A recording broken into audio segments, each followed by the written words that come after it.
Hello, everybody, and thank you for tuning in to the Liberty Report. With us today is Daniel McAdams, our co-host. Daniel, good to see you. Good morning, Dr. Paul. How are you? Doing well. Good. Doing well. All right. Well, I was in the military once. I didn't choose to go, but I didn't fight it either.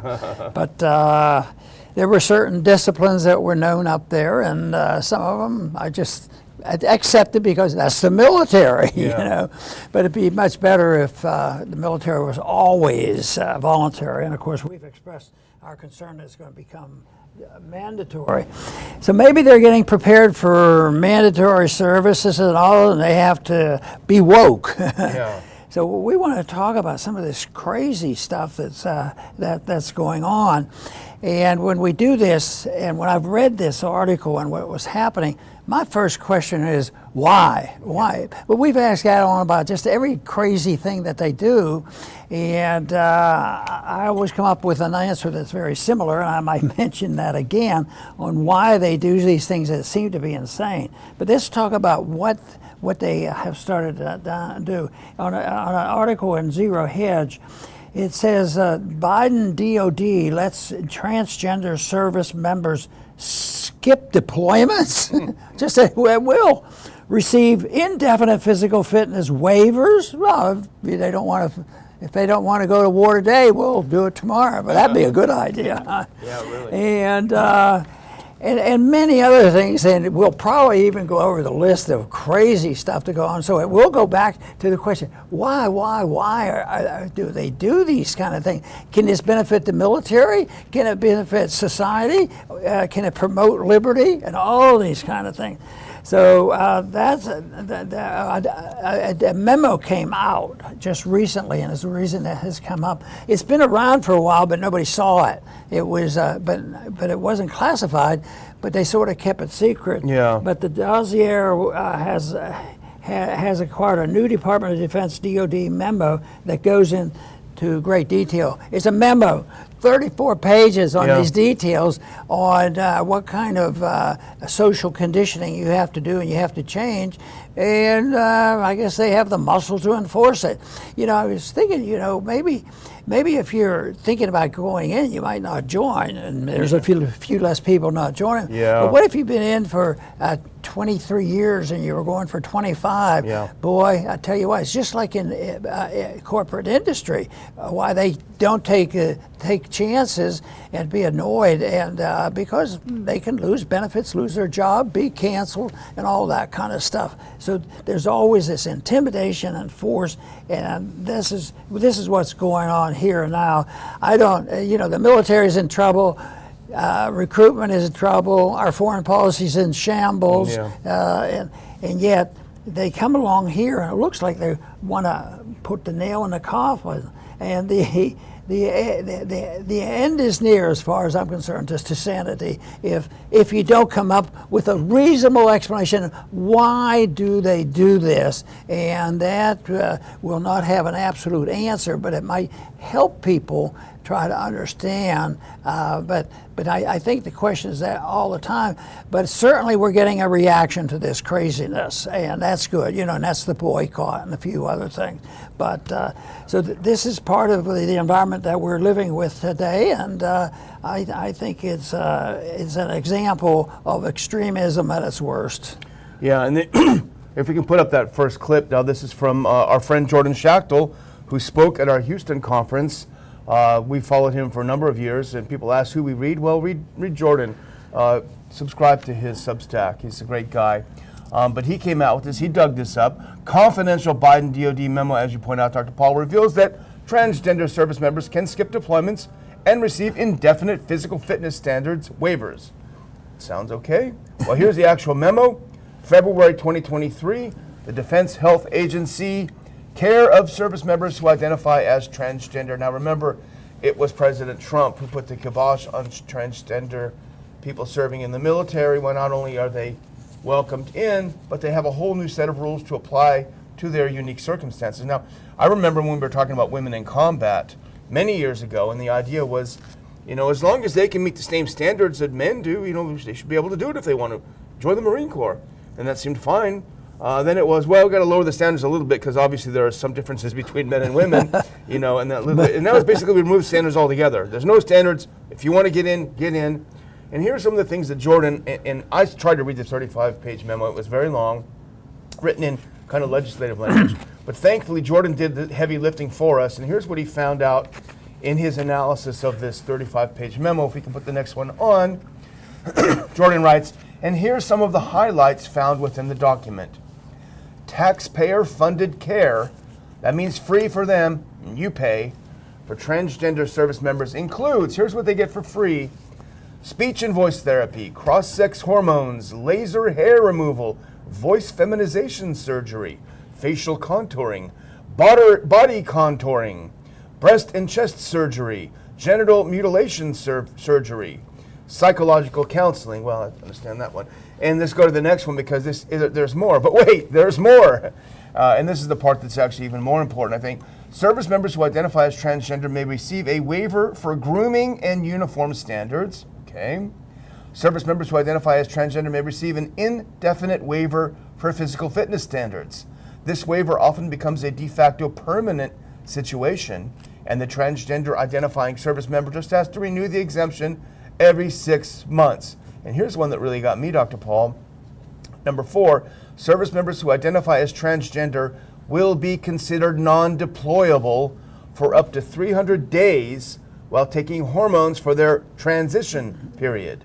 Again, given that these hormones are often required for life, this may render the transgender identifying service member as permanently unable to deploy. So we're going to have a military filled up with people who are permanently exempt from going to fight.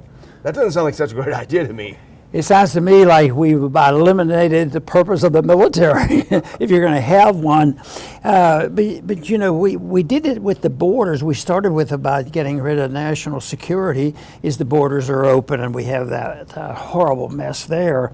But if they can't go on proper things, I mean, we would still argue the case that we shouldn't be doing a lot of that, but that's not the issue here. This is the issue of wokeism and, you know, indoctrination. And yet I think what is happening is they've literally gutted the whole purpose of having a military, and the principle of a military in defense of a country, you know, originated with the founders. They did believe in that because that's how they became free from the British. So this is something that I think it's really major, and I think you said that this is one of the big ones of all this mess that you read, and boy, I'd have to agree with that. This is big. This might be the nail in the coffin of the purpose of the military, and I don't know, it's a struggle to find anything good about it, because this is an extension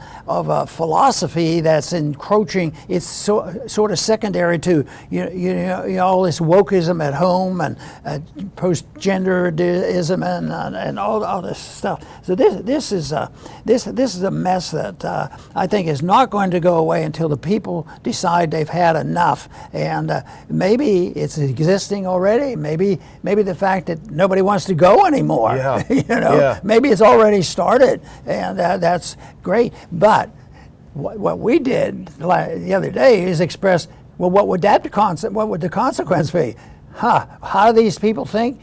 Well, we have a draft, and if slavery has never been really banned in this country, if you happen to be 18 years old and they need you to become a cannon fodder someplace around the world. So no, they enslave people, and that to me is you know, a bad situation. I don't think that the founders intended a military like this. Yeah.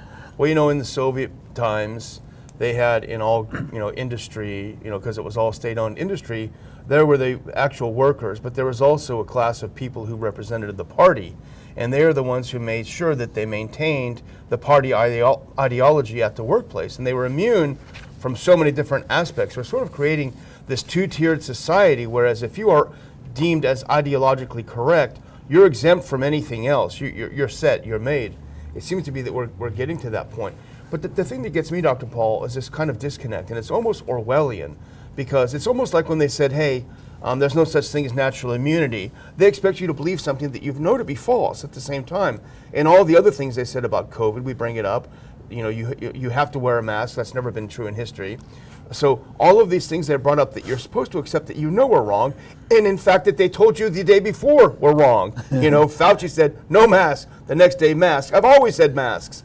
And now they're basically telling you that, yes, we are going to fight China and Russia at the same time. But at the same time they tell you that, they say everyone in the military doesn't have to fight if they identify as transgender. And it in a way it insults your intelligence so much, but I wonder, as you say, if that's not the point, to insult your intelligence so much that you simply become a nihilist and don't believe anything. Yeah, you know, this change in language, I just can't quite visualize how it's going to be when a few people have been there for 5, 10, 15, 20 years and they have been conditioned to say, yes, sir. Yeah.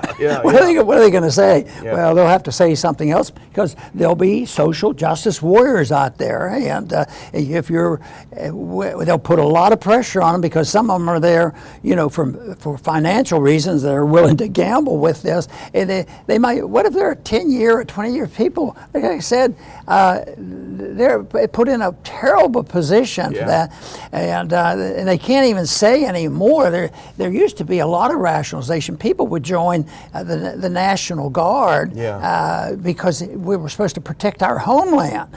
But now, immediately, just last week, what was it, 3,000 taken up and sent someplace else. Yeah. Our Coast Guard's all around the world. Yeah. Of course, our empire's all the way around the world, so I guess that's our coast. Yeah, exactly.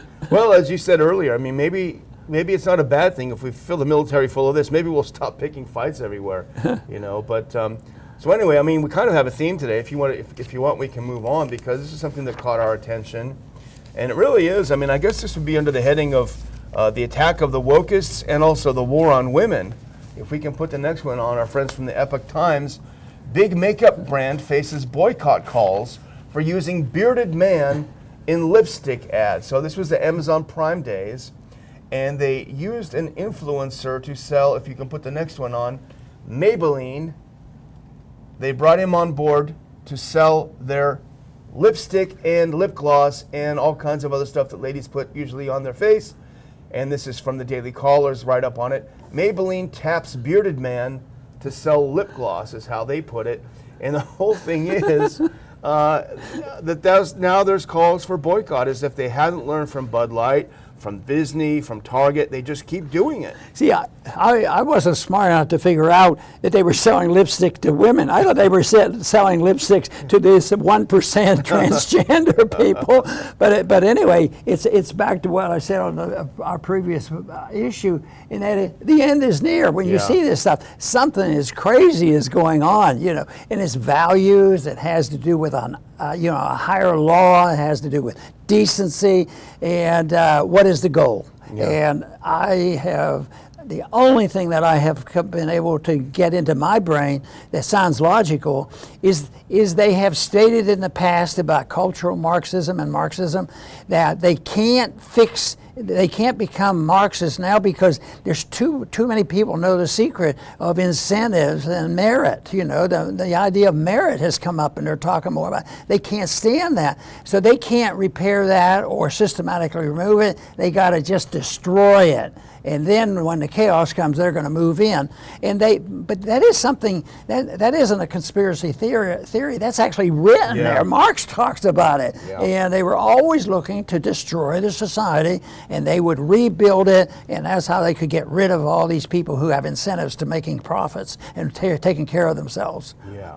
But I think this is where your optimism is probably warranted, which is what you often say, which is what people are waking up. Because, and we talked about it a little bit yesterday on a different topic, but when these outrages come forward, people are no longer just kind of taking it on the chin and lying down. They're saying, you know what, I'll boycott that, and I'm going to boycott that. I'm not going to drink Bud Light, and Bud Light goes, ksh. I'm not going to go to Target, ksh. I'm not going to eat Ben & Jerry's, ksh. I'm not going to go to Disneyland, over and over again. But you know, there's been a change, and maybe it was lockdown that made the change, But there's been a little bit of this all along, and somebody they'd be upset about something a company did, and they would announce, "Oh, let's boycott them," and they try to stir it up. It never really worked. Yeah. But boy, I'll tell you now, some of these companies that still think they should make profits. See, once again, who's going to finally get them to quit? It's the stockholder. Yeah. You know, that the stockholder is going to, and they won't all be woke people. They were in there for financial reasons. They're saving for their retirement. They're going to finally say, you know, that enough is enough. We don't want all this thing. We want to protect our investments. We want to protect our retirement funds. But this won't do it. Yeah, leave your politics at home. It's like the great story you told about your father. You know, let's don't tell our customers what our political view is. You know? It was sort of. It wasn't a big deal, but it was sort of an education thing. Yeah. You know, it's not good to talk about Republicans and Democrats and all these positions and all. So transgender cows or but something. he understood it, you know, in a more sensible era, probably. Yeah. Well, this is on the same line. Now, this is probably one of the biggest stories of the year right now, I have to say. Okay. And I'm not a huge fan of modern country music. I like classic country music, you know, Johnny Cash and, you know, Texas Swing. But anyway, this is a big star. Put this up. This isn't the same thing. You know, basically the subtitle of "Go Woke, Go Broke." Put this next one on. This is really. I read about this yesterday. It's really big on Twitter right now and yesterday. This fellow's name is Jason Aldean. He's a country music star, modern country. Quote, "Most contemptible song of the decade. Country music TV bans Jason Aldean's Try That in a Small Town" video. And they did it after huge pressure from the usual media elites. Put the next one on. Here's what happened. Here's how his music was reviewed. Variety's Chris Wallman exclaims in a story titled, "Jason Aldean already had the most contemptible country song of the decade. This video is worse." He said, "Aldean's Try That in a Small Town is close to being the most cynical song ever written." And the Daily Beast published one of its most high-profile criticisms of the song with the title, "Jason Aldean Catches Heat for Racist Pro-Gun Lyrics. A Modern Lynching Song," is what they called it. And so let's skip the next one and let's go to the next one, because I read that and I thought, wow, this is pretty heavy duty. What's this guy going on about? This has got to be some really heavy stuff. Go to the next one if you can. Yeah, here's the lyrics. And I'm not going to read them all. But basically, sucker punch somebody on a sidewalk, carjack an old lady at a red light, pull a gun on the owner of a liquor store. You think it's cool? Well, act a fool if you like. Cuss out a cop, spit in his face, stomp on the flag and light it up. Yeah, you think you're tough? Well, try that in a small town. See how far you make it down the road. And I thought, okay. That reminds me of Lake Jackson and basically every town in Brazoria County, you know, and I can see it's got a little bit of that redneck feel to it, and people here are proud of that. The other lyric that I didn't put on because it was too long, because it basically said, they say they want to come for our guns. Well, that might fly in the big city, but it won't fly down here, that sort of thing. So when I read all the hype about it being a lynching song, I expected a little bit more than something I would hear literally at any coffee shop here in the area. See, we should be encouraged, no matter what subject it is, has something to do with peace or freedom and prosperity and all. But it doesn't seem to work that way. But for these people who have the loudest speaker right now, you know, they have the bully pulpit, and they call this the most contemptible song of the decade. Now, I don't follow any of this, but, you know, I am really interested in it now. Yeah. You know, I might even like the music. I don't know. I'll go look at it. But, you know, it's over the top again. It's too far gone, and I think they hurt themselves. I think what they do is they destroy their credibility, and they no longer will be viable. You know, pretty soon they'll say, Well, we got a good one now. This will do it because we hate a couple people, and we just found out there's going to be 2 indictments today against Trump, and we got to go after him. You know, this sort of thing just over and over. They lose all credibility. You know, and not only do they lose the credibility, sometimes what they're saying backfires. Like I was kidding. Maybe this will increase people. That's I gotta go get that song. Yeah. But it's really you know, it's easy for me to look at some of this stuff and divide it into 2 categories: good and evil. You know, and all variations of both sides. Well, as someone pointed out in the comments that you talk about lyrics being coarse, you're basically your average rap song, whether it's a white or a black star. They do talk about some things that are very aggressive, and we won't go into those. So compared to a lot of those songs, and I've listened to some of those, I have to say, this is pretty tame. But here's what the artist himself said, if we can put that next one up. Here's how he explained his song, and that's just kind of how I took it. He said, "Try that in a small town," according to Aldean, "is rooted in nostalgia for the tight-knit community he grew up in, where people cared for their neighbors regardless of their background or beliefs." That's just kind of how it sounded to me as well. But the crazy thing is, and actually the reason why this is a good news story, is that they tried to cancel him. They took him off country music television, and he's still #1 on the country charts, number 1. Yeah. So they helped him. That got my attention when he was talking about in the community he grew up in. Of course, I think about where I grew up. A lot of the conversation by the adults had to do with the Depression. I was very young, but they talked about it for a long time. But it was also, you know, the war issue. So those kind of things generally back then, they brought communities together. Yeah. That's not it, because they were more justifiable or something. But the atmosphere, the moral atmosphere was so different. It tended to bring communities together. But now it doesn't do that. It's just, oh, this is another opportunity for the blast them. But the results are what really count. So if he's still selling records and still don't want to listen to them, that sounds good to me. And I confess, I did listen to it a couple times yesterday, and it was actually pretty good. I mean, I think again, I'm not a huge fan of that, but it's pretty good. And it had a very catchy tune. But here's our friend Jonathan Turley, and I didn't realize when we thought we were going to talk about this today, I didn't realize that Turley wrote about it, and I'm really happy he did, because he puts his unique spin on it. He says, you know, I don't love every one of those lyrics, and let's put this next one up. Here's his main point. He says, advocacy groups are now taking credit for country music television canceling Jason Aldean's song. These critics are tone deaf to the implications of such censorship, given our long history of protest songs, as I discuss in today's column. And if you go to the next one, this is from his column. He says, country music singer Jason Aldean's hit single, "Try That in a Small Town," secured 2 distinctions this week. It hit #1 in the country charts, and it was pulled by country music television. And he goes on, putting aside CMT's effort to become the Bud Light of music networks, the decision to yield to the intense cancel campaign is an abandonment of the principles of artistic freedom and free speech. Great Turley there.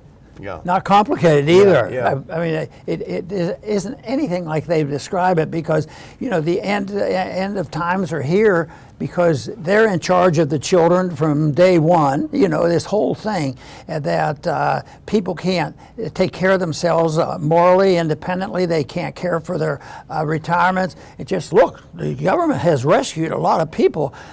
There's a couple of side effects. Sometimes the people don't quite make it, and they end up on the street. And there's a few people living on the street these days. So that's why, that baffles me sometimes, is I think we in the freedom movement have such an astounding philosophy on what it is like to have individual liberty and have rules of nonviolence, no aggression, and how successful it's been. There's no evidence to show that this authoritarian stuff, this stuff that you're hearing in Washington, you do this, and we have to take care of people. And if you don't, you're the immoral person. Yeah. So if you don't go along with this, you know, if you don't go along with this idea that 2% of the people can dictate what they want by taking away some liberties of the 98%, and that you're the bigot. Yeah. And they've been able to handle, being able to handle that and convince people of that. And of course, that involves social media and a lot of other things. But it really boils down to individuals deciding which side of this they're on, whether they even think of, what is this higher law? You mean people are supposed to know what's right and wrong? Oh no, that's stupid. We gave up on that, just like we gave up on the Constitution a long time ago. You don't want to have the Constitution. That might invite you to think what right and wrong is. Well, I get double Texas points because I was listening to the song while I was driving through Whataburger. So I get double Texas credit, I think, for that one. I don't usually go there, but I did for the reason. Anyway, speaking of the Constitution, here's the uncancelable senator from Kentucky. Put the next one up. Senate votes down measure to rein in NATO war-making authority. Go to the next one for the explanation. Senator Paul put in an amendment stating, it is the sense of Congress. Now that's interesting because that rings a lot of bells with us. It's a sense of Congress that Article 5 of the North Atlantic Treaty does not supersede the constitutional requirements that Congress declare war before the U.S. engages in a war. That seems like a statement that on its face is objectively true. Congress didn't believe that. Right, and there's two things. One, the treaty and the position of the treaty and how you change it, how you get out. But the other one is the principle he's talking about there, that that you can't go to war without a declaration. Yeah. And I've often cited the fact that the first thing after World War II was the United Nations. And what was their first act? To go to war without a declaration of war. And we're still in a battle there that was never settled. It didn't settle by our surrender and leaving Vietnam. They became unified more after we left, and there was a lot more peace and prosperity after we left. Yeah. But people don't see that, and they don't understand it. And they keep thinking, no, you have to have authoritarians telling us what to do. But for what they're talking about is that what they did was, if that goes all the way through, they amended the Constitution. Yeah. They canceled that out. Of course, having the treaty, you could probably say, even going as far as they did, but they did protect it. And I think in most of our treaties that is in there, that we still maintain the right that we can veto it and have a vote in our legislature. But now, by this is a statement which sort of is going in the opposite direction as far as I'm concerned. Well, I mean, there are a couple of things about it too, is that if you read Article 5, it is very explicit. It does not obligate any NATO member to go to war if another member is attacked. The language is absolutely unequivocal. It says other nations, other members of the treaty can take actions as they deem appropriate. So up to and including the use of violence. You could just simply send them I wish you well. Sorry the Russians came in, Poland. Wish you well. Good luck, guys. There is absolutely no obligation. But by rejecting what Senator Paul, and I'm sure, I'm not in his brain right now, I suspect that he was doing this to give them a lesson. Listen, guys, this is what Article 5 is about. It doesn't obligate us to do this, so stop huffing that copium and start thinking in real terms. And they rejected it 16 to 83. That's a bad vote. Over the years, this subject has come up, but the statements made by many, whether they're academicians or military people or the average person, it's been said in the papers and on TV all the time.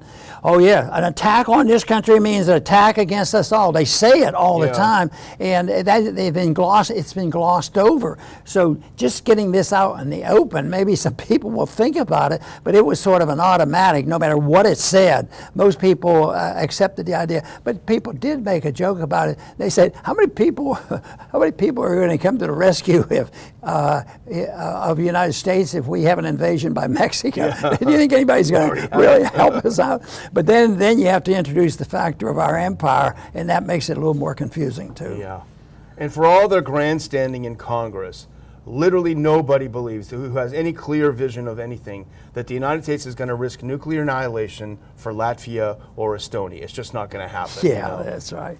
So I'm going to close out if you think we've done enough damage here. with our last clip, and do want to thank our live chatters like I did yesterday. I was checking out you guys. You're chatting away there. But I want to remind you all on September 2nd, 2023, that you absolutely must come to Dulles, Virginia, and join us for Which Way America. Our old friend Jeff Dice is going to be there. Ron Paul is going to be there. Doug McGregor is going to be there. Everyone who's cool is going to be there. That's why you got to get your tickets. I will put a link when we're done to the website where you can get your tickets and come join us. Have a great lunch, hear great speakers, and meet great people. What more can you ask for? So back to you, Dr. Good. I'm going to close with a quote dealing with the first subject we talked about, with the changes in the rules and being more tolerant of people who think that they deserve special privileges. And the list that Daniel read, that's special privileges. It has nothing to do with rights. It has nothing to do with national defense. It has nothing to do with common sense. But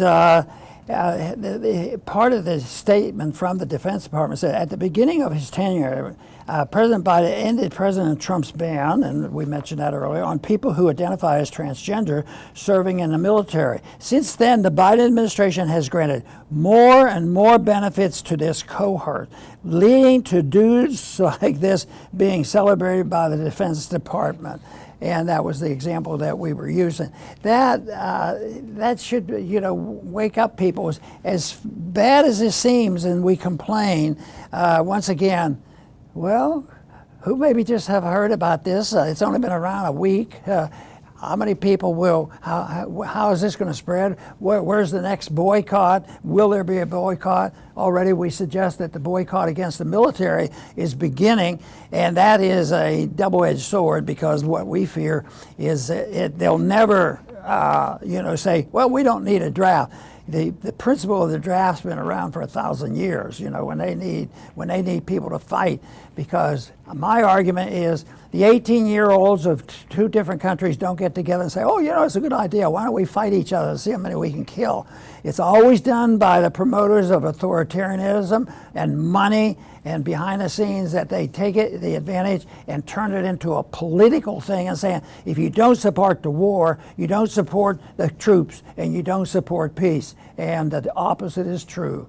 But with principles of a republic means that war is very rare, and it's used for the defense of a country after having been attacked. And that would make a big difference, and that's what was intended by the founders. I want to thank everybody for tuning in today to the Liberty Report. Please come back soon.